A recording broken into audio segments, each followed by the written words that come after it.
बोलो गणेश भगवान की जय। मैं आपको एक गणेश भगवान का भजन सुनाने जा रही हूँ। मेरा ये भजन आपको कैसा लगता है?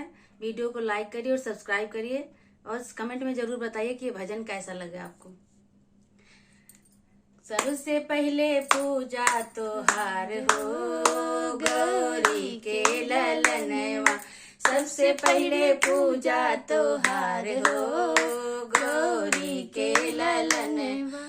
ब्रह्मा से पहले विष्णु से पहले, ब्रह्मा से पहले विष्णु से पहले, शंकर से पहले तोहार हो गौरी के ललनवा।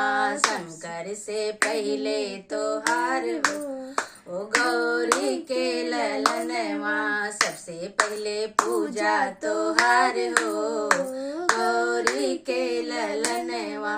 गंगा से पहले जमुना से पहले, गंगा से पहले जमुना से पहले, सरयू से पहले तोहार हो गौरी के ललनवा। सरयू से पहले तोहार हो गौरी के ललनवा।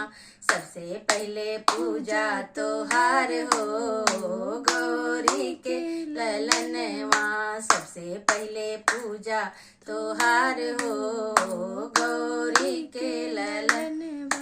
चंदा से पहले सूरज से पहले, चंदा से पहले सूरज से पहले, तारों से पहले तोहार हो गौरी के ललनवा। तारों से पहले तोहार हो गौरी के ललनवा।